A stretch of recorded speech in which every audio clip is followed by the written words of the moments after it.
I was just this morning thinking about how I used to record this podcast on Friday afternoons after I had sort of shut down for the day. Fridays at the Beverage Giant are very quiet typically.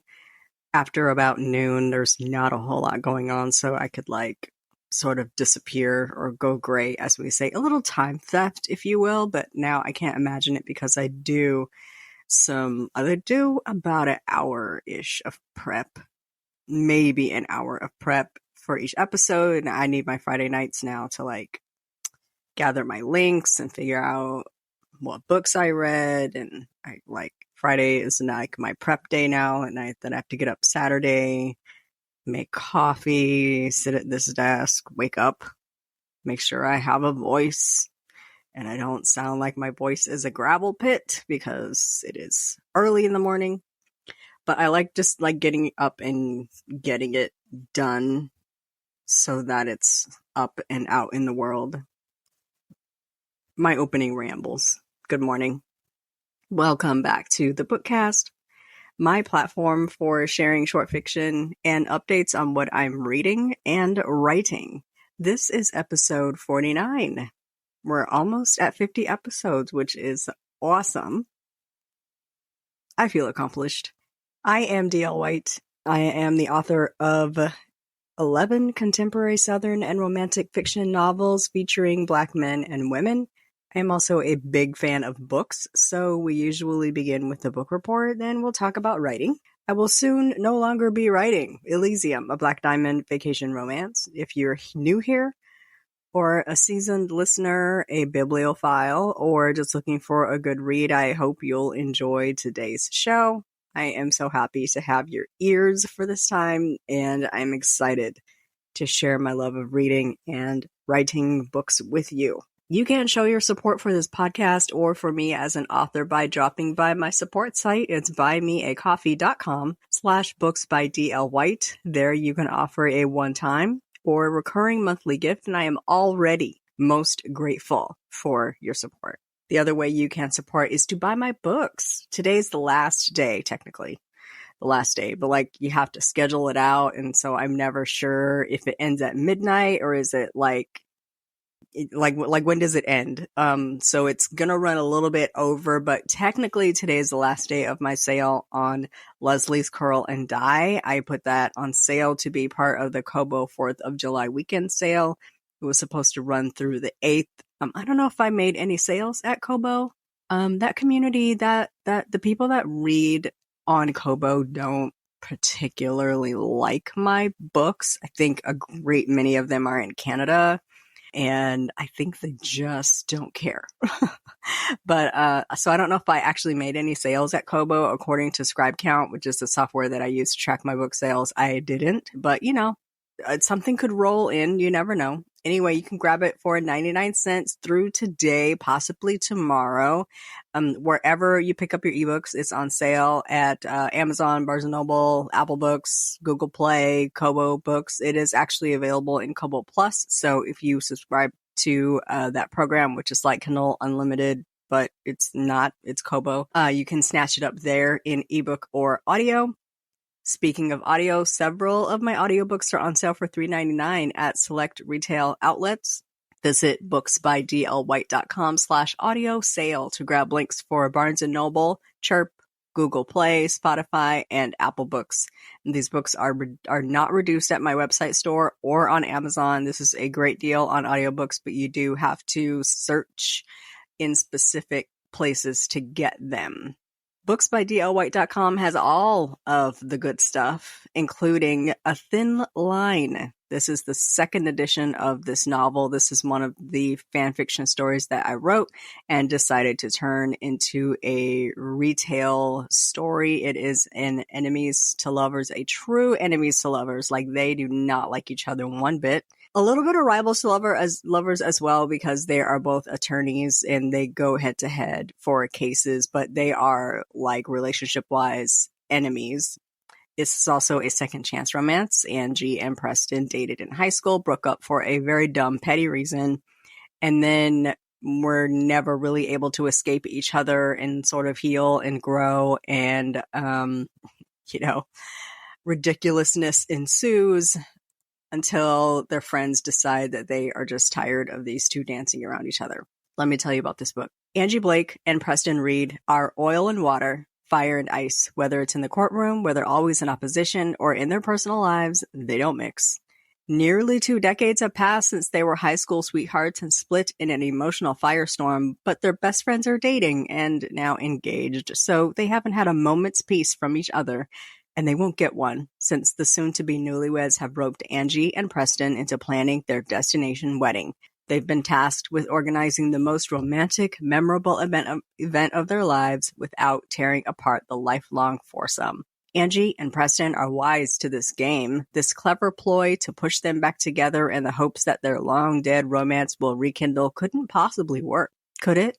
There's a thin line between love and hate. This title is available in ebook and print at my website store, booksbydlwhite.com/books or payhip.com/booksbydlwhite. You can buy my titles in ebook, select titles in print, select titles in audio directly from me at payhip.com/booksbydlwhite. That puts the monies directly into my pocket with virtually no middleman, taking 30 to 70% of the retail price. If you prefer to buy them retail, all my titles are available in ebook wherever they're sold: Amazon, Barnes & Noble, Nook, Apple Books, Kobo Books, Google Play. They're also available via subscription sites like Scribd and Kobo Plus, and they are available to request at your local library and in print at Resist Booksellers. Grab a signed copy while they last. I did sign all of my stock at Resist while I was there for the grand opening, so snatch up a copy while you can. Today we will start with the book report as always. Then I get to talk about progress on Elysium. The end is near. Today is Saturday, July 8th. The time is 8:19 a.m. It's a sunny day in Atlanta, or it will be a sunny day. The sun's not quite all the way up yet, but it appears that it's going to be a sunny day in Atlanta. I have a mic and I am ready to dig in. But first, please join me for coffee.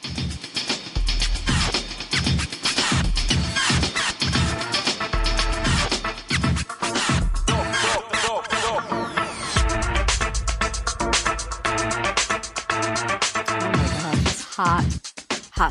We got a new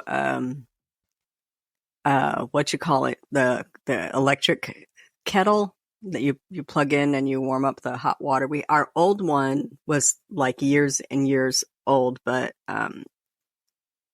Rumi's cousin actually set it on the stove element, and so it melted, so it wasn't working anymore. So my roommate got a new one, and this new one makes the water hot.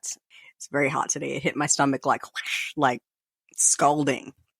The coffee is hot today. We begin, as always, with the book report because I am a bookhead. I have read 94 books of my challenge to read 150 books this year. I am 17 books ahead on my Goodreads challenge. Can't stop, won't stop. Although this week was very lax with reading. It was a very full week with some days off, a lot of reading, a lot of editing, and then I jumped back into work on Wednesday, and it was a pretty full 3 days because we had those 2 days off. Well, I took Friday and Monday off. We had Tuesday off as a company. So, the email stacks up. I tried quite a few books that just didn't work for me. I did want to see what the whole Kendra Elliott, Melinda Lee business was about. Downloaded a book. I just could not get into it. So it was through Kindle Unlimited. So I just went ahead and returned it. I don't think I even marked it reading. These days, I download a book and I start reading, but I don't add it to my profile until I know it's going to actually happen. And then I mark it currently reading because I am getting to so many books that I just don't work for me. I just read the first chapter and it's a no. No, it's not. It doesn't grab me. It doesn't pull me in. I'm not enticed. I'm not interested. My attention span is 0. And so at this moment, I'm kind of being very careful with my reading and what I take in, and I don't want to waste my time. I'm well ahead of a Goodreads challenge. I don't have to read books. I read them because I enjoy them. So just being very choosy right now. That said, I only got in one book this week. I went back to an old fave because I need some comforts. I'm tired. I'm tired. I'm a bit burnt from being like heads down in this book for the past couple of months. And I'm just kind of burnt. I need some distance from the book so that I can finish it. So I went back to an old fave, Snowflake by Nia Forrester. It was excellent. I listened to it in audio. I feel like I heard the audio book before, but I genuinely do not remember. I know I've read it at least twice, but still, like when I hear it in audio, I hear things that my eyes did not see when I read it. And like, to me, that's the whole benefit of reading or listening to books in audio, is like, because my hands are busy and my brain is busy listening, it doesn't have the opportunity to drift away.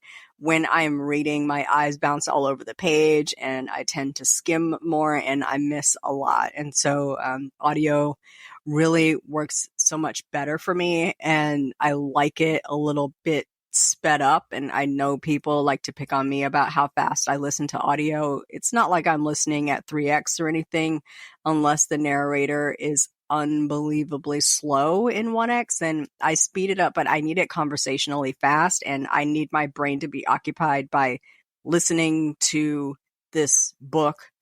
Otherwise it will drift and I won't hear anything. Like, sometimes I'll be listening to podcasts and realize like 20 minutes have gone by and I wasn't listening at all because I was listening at 1x, and it's just too slow for me. So I speed it up a little bit and rewind, go back. So I got one book in this week. I am currently reading Black Lace by Miss Beverly Jenkins. That is my next read in my Bev Jenkins personal reread challenge. I am also reading Queen of Exiles by Dr. Vanessa Riley. That book comes out July 11th. I am not going to finish it before it comes out, but I am going to finish and get it reviewed. And I am also like 20-ish% into My Darkest Prayer by S.A. Cosby. I just really enjoy his work, his prose, just the way he puts his stories together. It's hard for me to read a thriller when I am writing love stuff, so I've been piecemealing it. But I think I'm going to try to finish that one this week.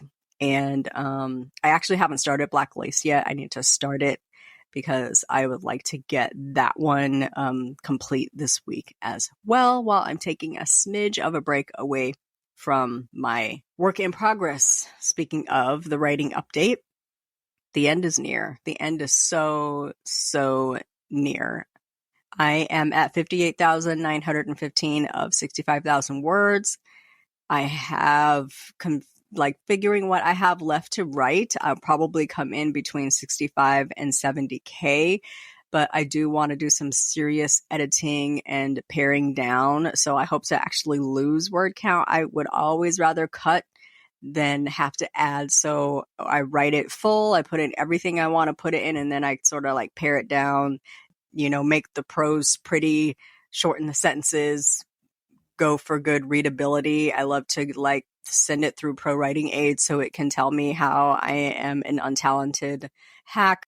It's not really that bad, but it does tell me where all my passive sentences are, when I start too many sentences with the same word, when my sentences are too long and the wording is convoluted. But some of that is my voice. Some of it is just the way I tell stories. And so I'm just trying not to edit out my voice and edit out the fun of it. I also sometimes feel like I write raw the way I would love to publish it, and then I go back to edit and I'm like, I don't like how that came out. And so I edit it back to something that feels safe. And then that's when I land in cute and sweet territory. And as I have said before, I'm trying to stay out of that, but I don't want to build the expectation that this book is nasty, because it's not. But I do like Vance and Athena's relationship began as a physical ish relationship. Like, they met online, and so a lot of it is description and talk, and you do this and do this for me, and let me see you do that for me. So that was where their relationship, kind of sexual relationship, began there. Like, they were friends and moved into something more, but they haven't met before I put them on the island in person. And so everything that they did was online. And so I have to set that foundation. Like, that's where they live, and that's the foundation that they build off of. So it is very, most certainly for grown folks, but I don't want anyone to think that the book is like nasty or pornographic. It's not erotica. But it will be erotic, if that makes any sense. So, as I said, I'm hoping to lose some word count, but I don't want to lose my voice, and I don't want to lose how forward I wanted to be in this novel. As a side note, I remember when I really started writing romance and incorporating love stories, and I first started writing them, there were certain words I could not type. I wrote around certain words, certain body parts, certain functions. And it kind of became a game, like how long I could get into a scene or a story without typing like certain words. And one of my readers, one of my friends, I call her Vera. Her name is Eva. She used to pick on me about it, and she would just send me emails with like, just one word. It would just be the D word. Y'all know what that is. And I think it was to maybe desensitize me to it and make me like a little less embarrassed to type that. Now, like, it doesn't even matter. Like, I really had to get used to it to become comfortable with the verbiage and how people say things when they are in the throes of passion. But I'm just remembering back to when I could not write an intimate scene, and like, now I write it and I send it off to a narrator and be like, okay, now when you're in this scene, just make sure that when he groans, it's more of like a guttural, like a deep sound. I just want to make sure the groans are good. And then in this scene right here, like, you can be like super technical with it and like very forward and direct, which is funny to me thinking about where I used to be. I should tell Eva. I was thinking about her. I'm gonna reach out to her today. I see her like on Twitter, but we haven't like really talked in a long time. Anyhow, I wrote a lot during the long weekend, and I got some good words in. I'm actually almost done. I think when we last spoke, I was trying to get my couple off of the island, and they are now sufficiently and successfully off of the island. I'm really pleased with how this is coming together, even if I am simultaneously nervous about how it's going to go down. So my couple have had their blissful romantic vacation, and both have made big decisions in their lives about what they're doing next and what they're doing as a couple. I'm excited for them, like they're real people. And I just have been thinking, like, the last few books I've written have been about people who are at a point in their lives where things need to change. I need to make a change. I need to grow. I need to pivot. I need to do something else. What am I going to do? How am I going to do it? How can I be successful at this? And like, I don't want to write the same book over and over, but it seems like a really prevalent theme that I'm really enjoying, and maybe it's kind of prescient in my own life. Like, I don't have any desire to change the kind of work that I do. I love the job. I love the company I work for. I have been on the team that I am on for almost 3 years, and like, at the beverage giant, they do like you to move around. And so we just sort of went through a big reorg, and, you know, I was safe, and the things that I'm doing in the org now are things that are needed. I feel needed, I feel wanted, but I also feel a desire to like kind of move on and step up. I had the opportunity to take that and decided, nope, I'm going to wait and be strategic about it. And I feel like that's coming out a lot in my writing, but also when you're writing characters who aren't young, who aren't making like big adult changes in their life. There's a difference between coming of age and hitting that middle age like area of life and deciding like, okay, my youth is gone and I'm established, and maybe I have given of myself to a career and family and children and community and whatnot. And now it's time to do something for me. It is time to step into an arena where I can be a little bit selfish and I can be a little bit self-centered and have concern for me about me. I just feel like that's where I am in my life, and it's coming out a lot in my characters, in the stories that I want to tell. And I'm actually really enjoying it. I like writing people who aren't, you know, deep in the midst of struggle. They're just regular people living regular lives that have an extraordinary opportunity to make a big change and to be happy. So that's where I'm at with Vance and Athena. And like I said, I'm excited for them like they are real people. I think I've mentioned before that this is book 2 in the Black Diamond series. Book 1 is Beach Thing, of course. This book is meant to be a bridge between Beach Thing and The Pearl, which is book 3, which was meant to be book 2. But the leap was so huge between Beach Thing and The Pearl that I couldn't make it happen. So in book 2, Elysium, we meet the hero of book 3, but we won't meet his heroine, his love interest, until his book, which is book 3. But the need for her to be in his life is established in book 2. I am not a series writer. I feel the need to say we're doing this in real time, people. So I have been watching back on Christina C. Jones has a series. I think it was not last year for sure, but maybe the year before, where she was writing, I believe, her last Connecticut King series book, where she was kind of like, let's write a book like every day. Like, this is the process and this is what we're going through. And I've been watching back on that series and trying to find other authors that are like literally writing a book in real time. Like, is this how it goes? Is this what we're doing? Am I doing this right? Does this suck? Is this stupid? So writing a book, we're writing a book in real time, people. So I have one chapter and probably a very sappy epilogue coming up. I kind of know what I want to happen in this last chapter, but I kind of don't. And like I said in my reading update, I need some distance and I want a good round of editing and reading through it. And I need to relax. I just need to relax and let it flow.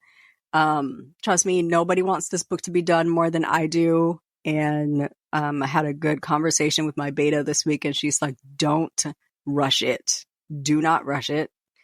And she knows me too well because I just get tired. Like, you can tell when an author just got tired and they just slapped an end on it. And I have story fatigue like a mug, like a mother flower. I got story fatigue. So I'm just kind of taking a break and just letting the story speak to me, and it will come, the need to finish it will come back to me. The end will slap me in the face. It's done when it's done. So I'm mostly thinking about anything that I might have missed, gaping holes in the storyline that I didn't touch, things that I didn't really talk about. Does the story make sense? Is the ending will be extremely happy, but is it realistic? Is the progression of the relationship between Vance and Athena natural? Does it feel forced? Does it happen too fast? Did I just slap an end on it? Did I skip over important relationship milestones with words that should really be on the page? Because, you know, we get a little lazy and we have story fatigue and we'd be like, And then they had a great conversation about the divorce. Like, wait, what? No, wait, no, that should be on the page. We need to see that. We need to see that play out. These are things I stress about when I am almost done with a book and I'm looking back to see what I need to smooth over. I want to take my time, then dip back in and finish it, and then do a honking edit and rewrite. And I actually love the editing and rewriting part. I just stress a lot about stripping out my voice and about what makes the story intriguing and something people would want to read, I feel like. And then I need to get it to my beta because she is waiting. She texted me earlier this week, like, am I beta reading this? Because I need to know. And I'm like, sis, hell yeah. So she's waiting. So that's the writing update.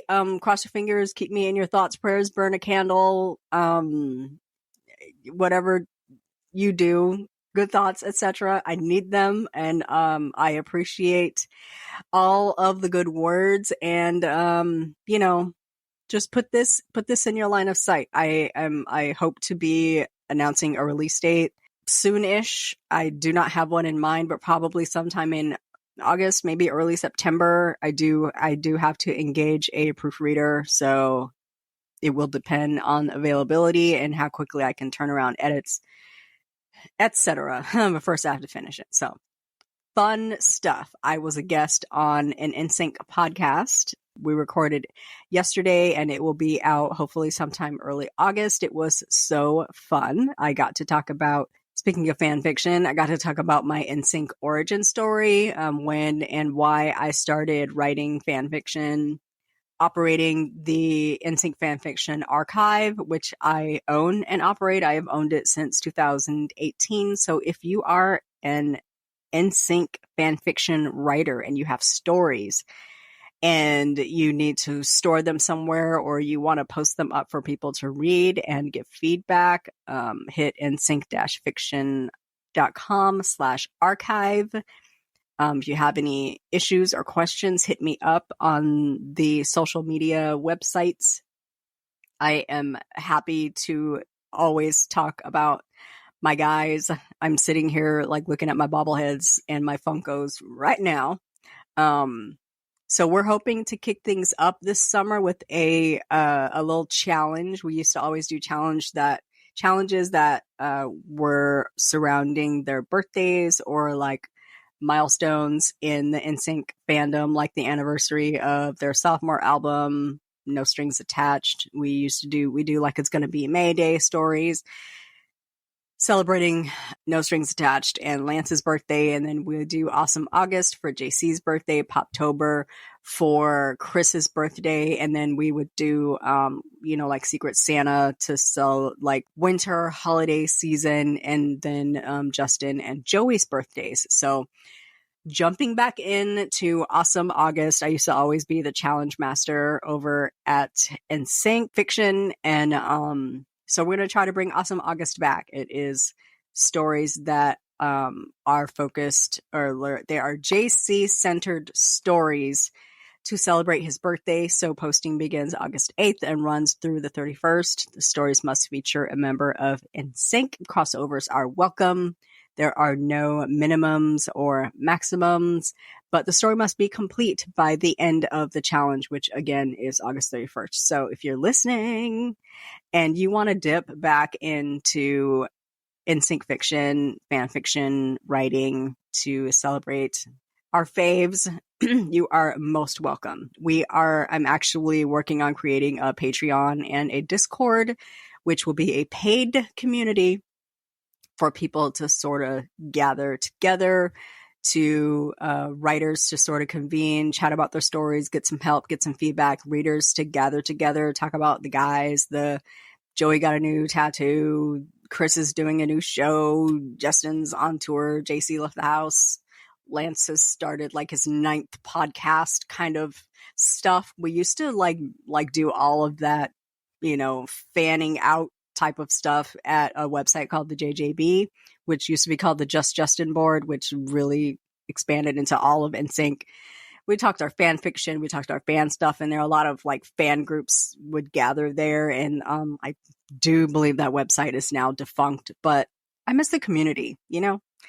I just sort of miss it. And so now is a great time to go ahead and bring that back. So I will add a link in the show notes when that episode is live for those who care. And if you are interested in joining in all of the fan fiction sparkly goodness, you can follow the NSYNC Fiction Archive. I believe it is NSYNC Fiction on Twitter. It is NF_fiction on Instagram. Okay. I was trying to be succinct today, but I can ramble for a half hour for sure. I was going to talk a little bit about social media, like the battle for your love and affection on all of the social media sites, but I'm just overwhelmed. I'm overwhelmed. I'm on Twitter for the duration. I will be there until the wheels fall off. I have some backup spots. Well, a backup spot. I am on Blue Sky. If you're on Blue Sky, find me. It's author DL White. If I get some more invites, I will certainly pass them around. It is the most Twitter-like, but not hateful. But there's just not a lot of mutuals there. So I hope that it grows. I am also on Spill, which I'm gonna be honest is very silly. I don't really understand it. I can't take it seriously, but I am on there. So, you know, it's nice to be on a Black owned app. We'll see what it's just like if Black Twitter had its own app. It's not really a serious like networking spot for me, but I'm there. I'm not joining Threads. I'm not doing Mastodon.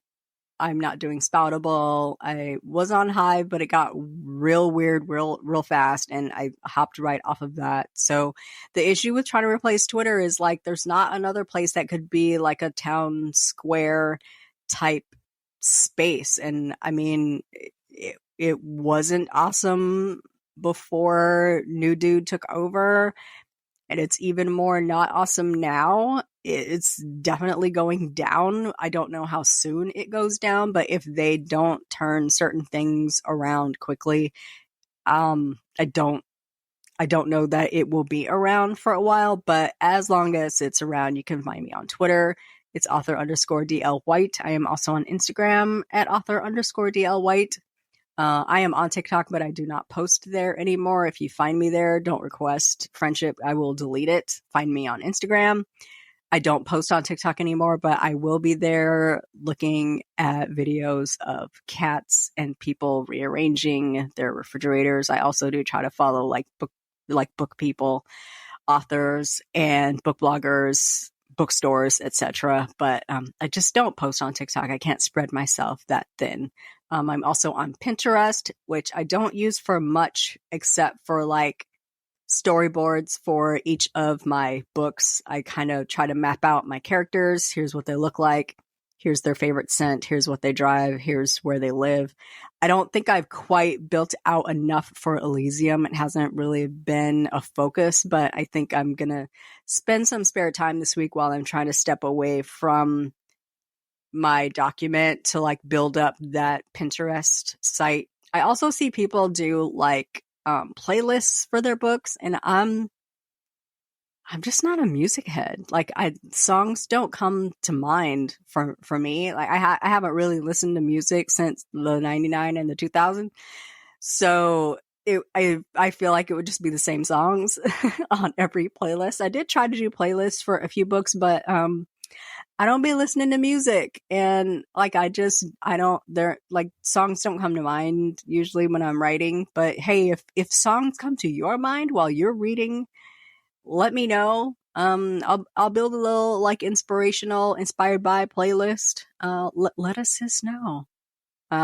Anyhow, Pinterest is where I'm keeping all that book mood boards and storyboards, inspirational stuff. If you want to know how I picture my characters and all that good stuff, that's over on my Pinterest. I am author DL White there. So there's all the places you can find me. You can also always find me on my website. It's booksbydlwhite.com. I will always be there. That's where I keep all my stuff. I really needed the time and space today to like just talk, just like chat it up, like get things out. I need to talk things out. You know what I'm saying? Yeah, I'm sure you do. That brings us to the end of today's episode. Thank you so much for joining me for another episode of the Bookcast. I will be back next week with a reading update, and I hope a writing update. Cross your fingers, pray for the end. Please enjoy your weekend. Have a superlative week, and we will chat again next weekend. Bye-bye.